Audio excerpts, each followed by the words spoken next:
It's a great pleasure to be here on the base of the Illinois National Guard 182nd Airlift Wing. It is my pleasure as Peoria's mayor to welcome home our distinguished federal, state, and military leaders, and to specifically thank our shero, Senator Tammy Duckworth, for leading the effort to retain our numbers of C-130 military aircraft as well as Air Guard personnel on this important base. Next up, we have my friend and ally, Congresswoman Sherry Bustos.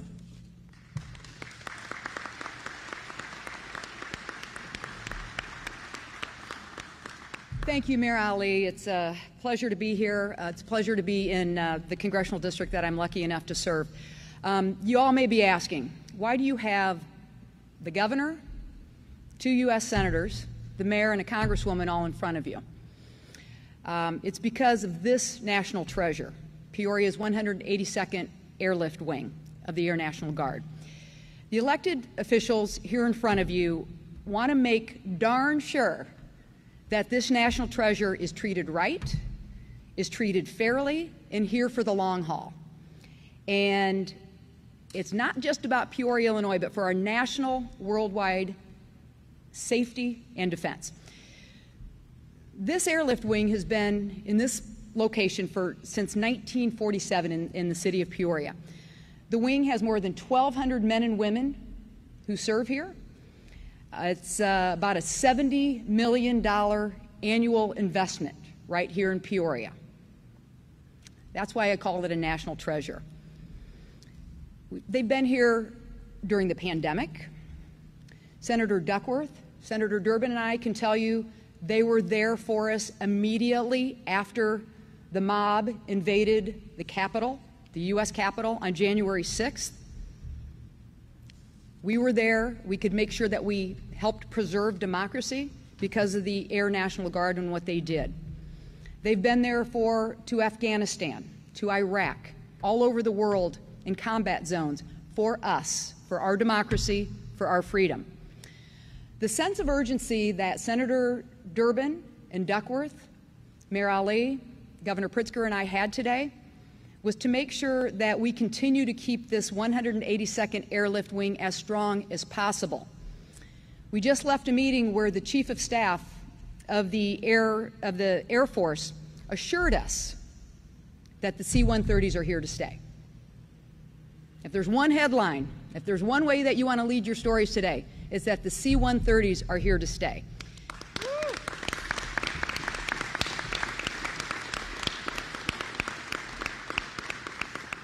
You know, the phrase for the Air Force, for the Air National Guard is always ready, always there.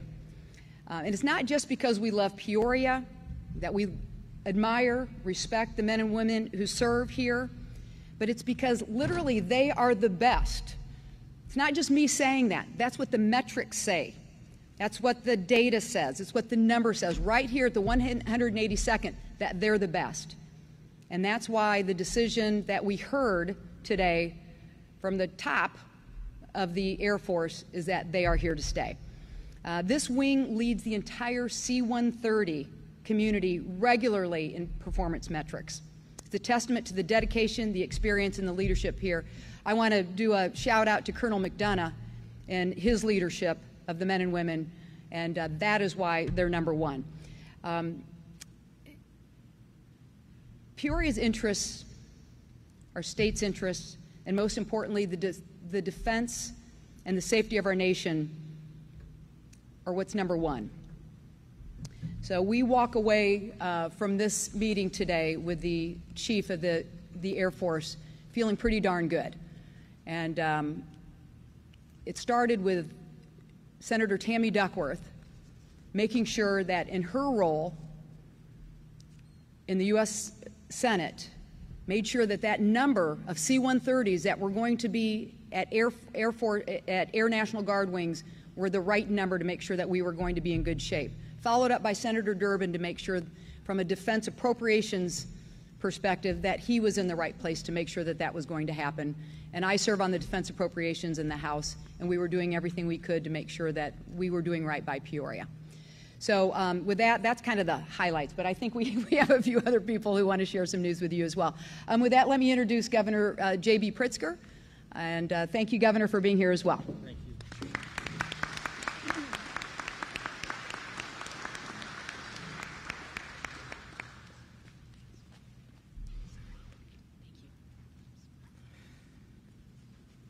Well, thank you very much, Congresswoman Cheri Bustos. Thank you for your leadership in Washington on behalf of the people of Peoria and on behalf of the people of the state of Illinois. I want to take just a brief moment to recognize Major General Rich Neely. Under his watch, the Illinois National Guard has battled record floods in 2019, a raging pandemic that began in 2020 and continues to this day, and security challenges following the insurrection at the nation's capital in 2021, all while simultaneously deploying troops to overseas missions. Yours has been truly exemplary leadership, and we're so very proud to have you as the Adjutant General of the state of Illinois.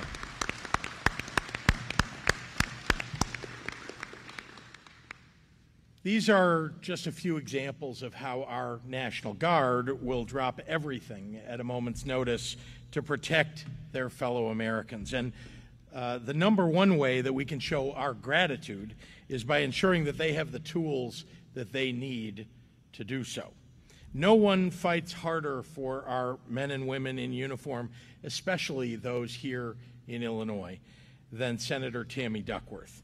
Because of her hard work and the support of Congresswoman Cheri Bustos and, of course, our senior senator, Dick Durbin, and the rest of our Illinois delegation, the tools to keep us strong and prepared available for Colonel McDonough, Illinois National Guard's 182nd Airlift Wing here in Peoria, putting tangibles behind our commitment to serve those who serve us. In Illinois alone, our C-130 fleet brought safety to the state in the early days of the COVID-19 pandemic, delivering critical medical equipment and supplies, and they went on to move more than 800 troops to D.C. in response to the Capitol riots on January 6th. This capacity is, in short, a critical component of our National Guard's operational readiness. Not only that, but this fleet has been a part of the Peoria and Bartonville family for over 70 years, bringing pride and vitality to the entire region. Today's announcement preserves jobs, preserves this community and this mission, and it acknowledges the humble heroism of our Illinois National Guard doing what they do best, keeping our nation, keeping our state, keeping our neighbors safe and free. And with that, I'd like to turn it over to our state's not only senior senator, but also the U.S. Senate Majority Whip, Dick Durbin. Thank you, Governor Pritzker, and I want to thank Mayor Ali. Great to see you here, and I'm glad you could be with us this morning. My friend for many, many years, Congresswoman Cheri Bustos, and the best Senate colleague a person could have, Tammy Duckworth. Tammy, thanks for calling us together today to join you at this momentous, I'd say, historic meeting. You've heard it said, but I want you to know that it can be seen.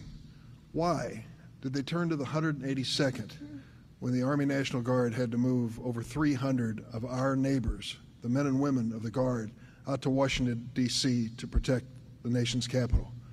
They knew they could turn to the 182nd and the job would be done. The same thing was true when it came to President Biden's inauguration. We needed another security force. We called out more National Guardsmen and women, and it was the 182nd who transported them. When you go through the list of recent accomplishments by the 182nd, it's just amazing.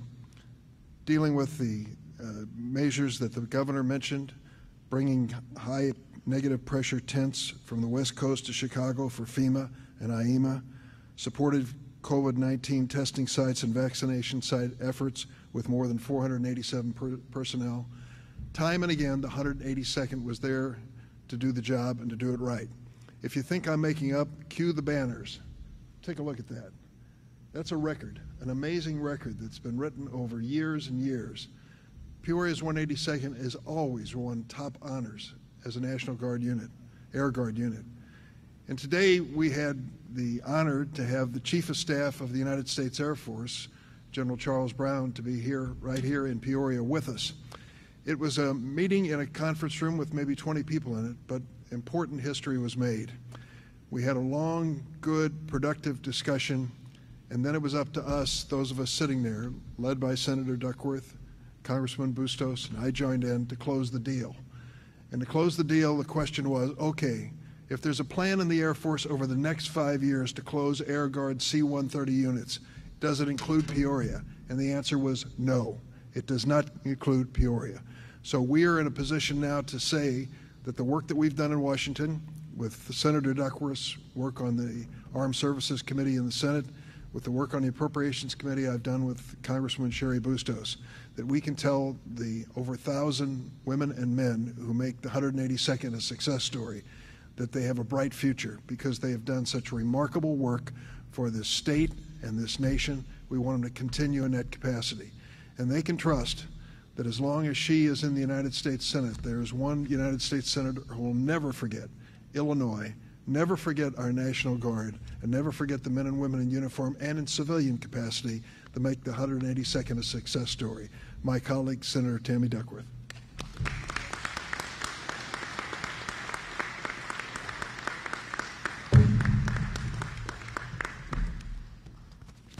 Thank you, Dick. That was very generous. Well, hi, everybody. It's good to see everyone here. It's a real great honor to be here with Governor Pritzker, with Senator Durbin, with Congressman Bustos, with Mayor Ali. Really, really pleased at the meeting that we had. But before I begin, I'd like to address the situation that is happening in Afghanistan right now. The images that we've seen coming out of Afghanistan as the country is falling to the Taliban are tragic and incredibly difficult to watch, especially for the countless American service members and military families who sacrificed so greatly in that nation.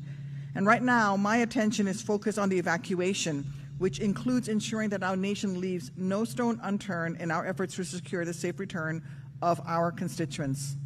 That includes American hostage Mark Frerichs, as well as all Americans in Afghanistan, and on safely evacuating as many of our Afghan partners as possible. For over 2 decades now, thousands of Afghans have chosen to put themselves and their families in great danger in order to support our troops' mission in their country. And in return, our nation made a promise that we will keep our partners safe. Many of these brave men and women bled alongside our troops, and thousands of them remain in grave danger as our nation completes its withdrawal. We should not break our word to them in this desperate moment of need, and I will remain focused on making sure we get as many of our Afghan partners out as possible and that we ensure the safe return of all Americans. With that, I'm going to turn back to the work that's being done here in Peoria, where you all know how important the work of the 182nd Airlift Wing is. Just during these past 18 months, the 182nd has helped to retrieve critical supplies to fight COVID and transported troops to the Capitol while still completing their traditional mission. And these missions could not happen without these C-130 aircraft. The C-130s are so essential to the National Guard in carrying out work both at home and abroad. They are doing their mission on a daily basis and need to be able to continue that pattern in order for the National Guard to be able to fulfill both its domestic mission as well as its state mission as well as its international mission. Our Air National Guard C-130 flying wings provide nearly half of the Air Force's tactical airlift capability. For more than 50 years, they've brought Americans into combat, provided humanitarian relief around the globe, and supported domestic responses throughout our nation. So that's why I'm so proud that as a member of the Senate Armed Services Committee and as the chair of the new Air-Land Subcommittee, I was able to secure provisions in this year's National Defense Authorization Act to maintain a minimum total aircraft inventory of 292 C-130s. I was just remarking that in all the times that I served here as a guardsman in Peoria, and I flew out of Peoria Airport for many of those years, I I've never been in a room where the 2-star general was the lowest ranking guy. And so this was a big deal when you had a 4-star and a couple of 3 stars and a couple of 2 stars in the room. And this is the importance of this work. Because of that 292 number, we were able to get passed out of the Senate Senate Armed Services Committee. We got their attention, and that's why they came here, to also be able to see and acknowledge the great work that the 182nd has done.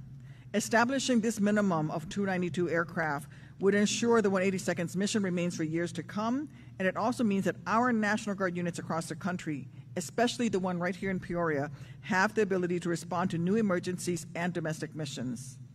And so for years, so many of us have been working to support our hardworking C-130 wing. Dick has been doing this longer than I have, because he understands, just as I do, the critical work and support that this wing provides to our nation. I'm also want to say that I know especially how hard Congresswoman Bustos has worked. I'm proud of the cooperative effort between the 3 of us at the federal level, and on behalf of our own 182nd Airlift Wing, but also as national leaders supporting our military. You have 3 different folks here. I'm on the Senate Armed Services Committee.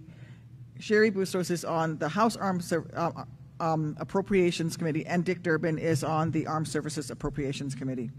This is the importance of our role in Washington, making sure that we protect the hard work that these men and women do here in Peoria. When we get back to Washington after the August state work period, I will be working to send the NDAA to the President's desk so he can sign it into law, and Dick will be working on appropriation the monies for it. Thank you again to the 182nd for hosting us here today, and I really look forward to continuing to work with everyone here to do all that we can do to support and strengthen our National Guard. Thank you.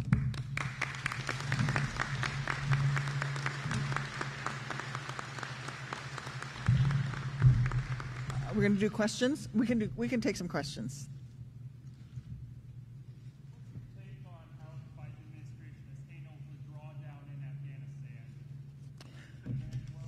Well, let me just go back to what I said. Right now, my focus is on getting all Americans out of Afghanistan and getting the thousands of brave Afghani men and women who worked with the United States out of that country.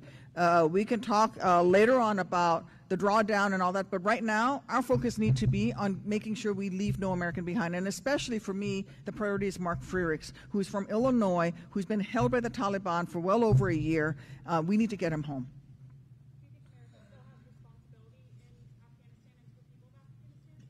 Well, I think that's a decision that we need to make as a country. I've long said that we needed to have a debate on the authorization for use of military force.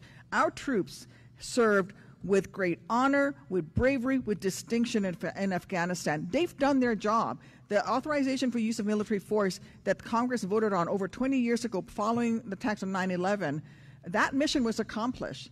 But where we are now is we need to focus on getting the men and women out of Afghanistan safely. We need to get those allies who worked with us, those brave men and women who put themselves and their families in harm's way, we need to get them out. And that is what I'm laser focused on that right now.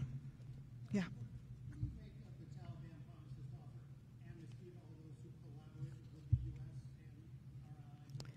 Yeah, I don't trust the Taliban. So they can offer all they want. I suspect, this is my personal opinion, I suspect that the promises that they make will certainly change once all U.S. forces have left Afghanistan. And so they're not exactly known for keeping their word.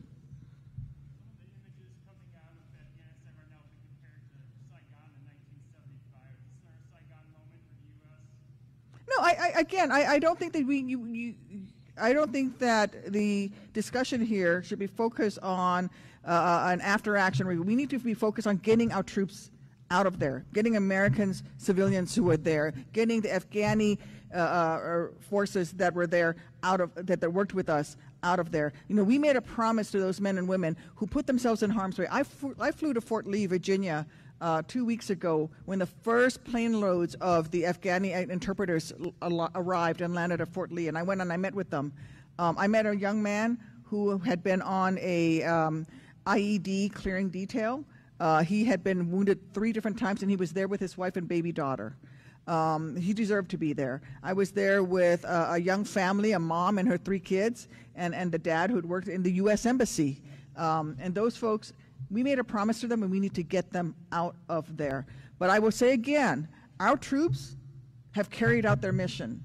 Our men and women sacrifice for this nation, and they can hold their heads up with pride for the work that they've accomplished.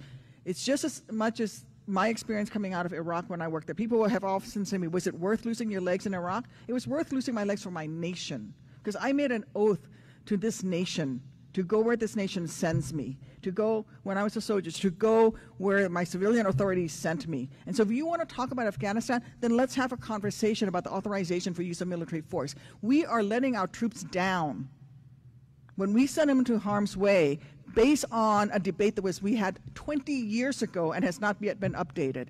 Where we need to be right now today is focus on getting Americans out of Afghanistan, getting our interpreters and those who worked with us, to whom we made a promise, out of Afghanistan. Because I will tell you, if we do not do that, no one will ever work with the U.S. forces again. If we abandon them and don't make a good effort to get our Afghan allies out, the next time we go in someplace and we say, come work with us and we'll take care of you, no one will believe us. It is our word, our bond, our value as a nation that we need to get these interpreters out of Afghanistan. And I will tell you that we're doing everything that we can.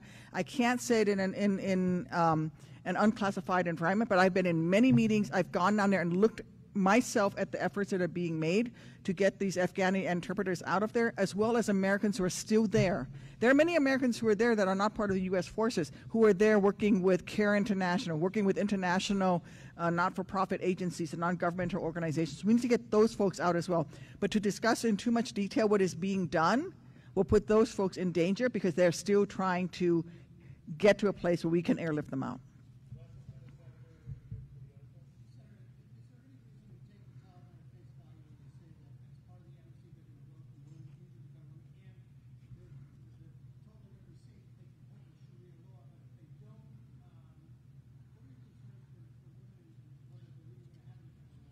I'm deeply concerned for women and girls in Afghanistan. I mean, you can say that all you want, but I was just reading a report that they've already started knocking on the doors of female journalists and other women that have been working on behalf of the role of women and girls in Afghanistan in particular. So again, I go back to, I don't trust the Taliban, and I certainly don't take them at their word. Thank you.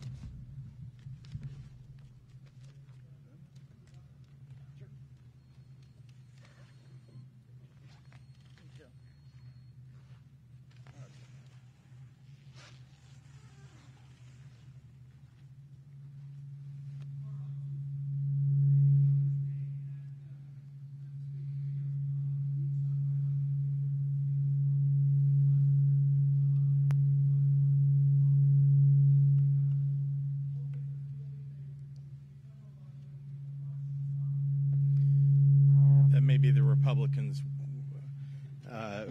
affecting our AV here. Let's start with how different things are. I mean, let's remember how different things were last year. We weren't able to have a state fair, and we didn't have vaccines, and we didn't have treatments, and we didn't have the brave men and women of the National Guard who went out and helped to vaccinate nearly 1 million people across the state of Illinois. So things are very different, there's no doubt, this year than last year. I'm also very proud that what is traditionally sometimes called Democrats' Day, on the occasion that there have been Republican governors, is Governor's Day tomorrow, because we have a Democratic governor, and we all believe as Democrats in the common set of values that I think we've shared for as long as I can remember, which is we fight for working families across the state of Illinois, for lifting up people who need help, and making sure that we're delivering for people all across our state, whether it's Chicago, the suburbs, the suburban counties, or central Illinois and southern Illinois. So I'm very proud of the fact that we're all going to be together talking about all of those things. As you know, because of the changes that have come, the Delta variant causing so many challenges for indoor gatherings, the IDCCA had been having an indoor gathering. I announced that I wouldn't be able to attend, or decided for myself that I wouldn't attend. and because I was concerned about the indoor gathering, I made other plans, and I'm going to be having those plans. Unfortunately, won't be able to attend the morning event, but everybody will be at our Governor's Day event. We'll be celebrating all the Democrats who are running for re-election and those who are running as candidates in 2022, and all the great work that we've gotten done over the last 2.5 years in state government.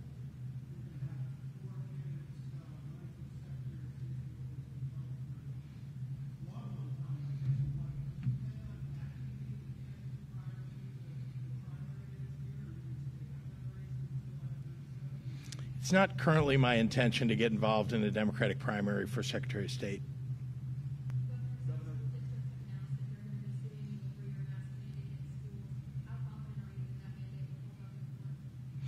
Well, virtually every lawsuit that's been filed by people who don't want you to be masked when it's unsafe to not be masked, or people who are opposed to vaccines, they've failed in their lawsuits. I expect that those lawsuits will fail once again.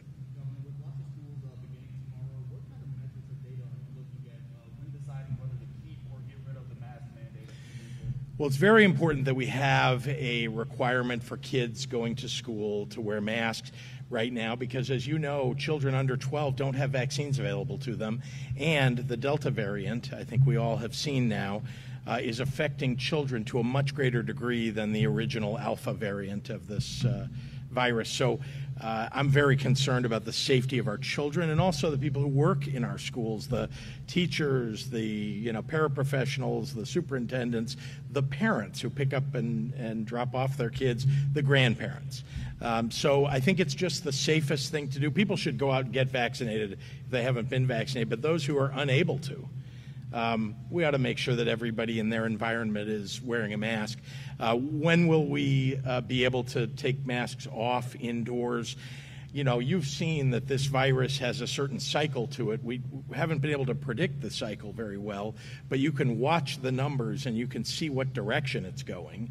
And we've obviously been able to take our masks off in more environments as the virus has been less virulent. And when it gets more virulent, we're going to ask people to wear masks. And until we get everybody vaccinated, frankly, we're going to be going through these cycles unless this pandemic ends on its own, which I don't think the doctors are saying on its own it will end. It's why we have vaccinations. I think everybody here has been vaccinated for something or another, whether it's measles, mumps, rubella, or something else. I think it's a reasonable thing to suggest that we should all go get vaccinated so we can be safe in each other's presence.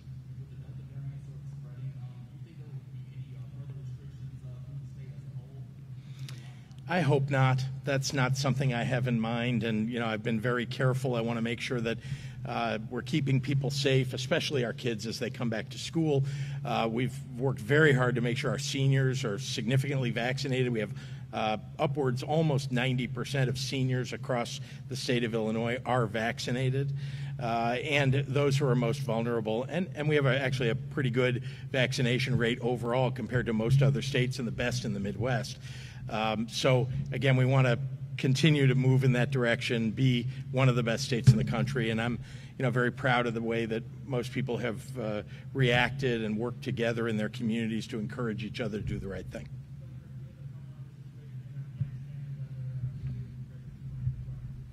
Well, I couldn't agree more with Senator Duckworth, making sure that we get our Americans out of Afghanistan safely, and then those who worked with our American troops. And frankly, if there's an opportunity and there are refugees that come to the United States as a result of our ability to get them out, I hope that Illinois will be one place that we'll be able to welcome them to. My own family were refugees to the United States and to the state of Illinois. Were welcomed here, and so I'm somebody who believes especially that those who are working with our military, that are working on behalf of the United States, who happen to be from another country and need to find refuge somewhere, will come here to Illinois.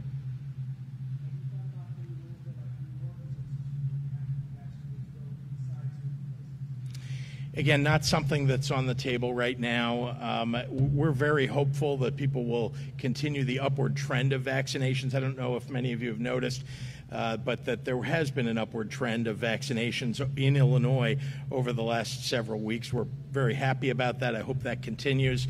And again, we're working very hard to get to herd immunity for our state. It may take some time to get there, but I'm hopeful that people are getting educated and that education is leading them to go to their doctor and get vaccinated, or to a CVS, a Walgreens, their local pharmacy. It's really quite widely available and is the healthiest, best thing you can do to keep yourself and your family safe.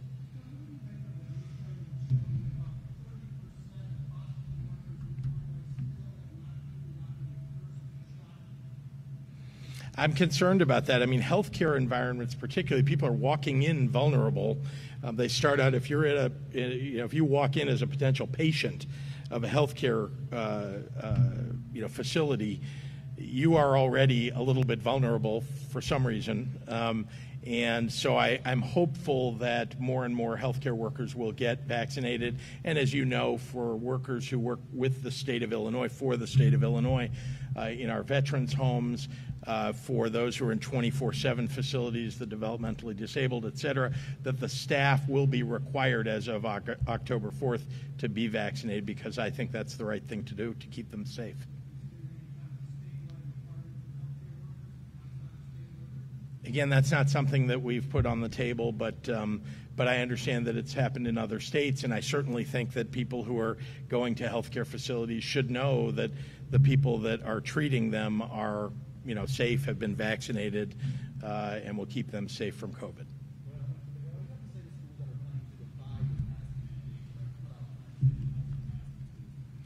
I hope that they'll change their minds before school starts, but in the meantime, if they don't, I think they know what the consequences are. Some schools have already suffered those consequences.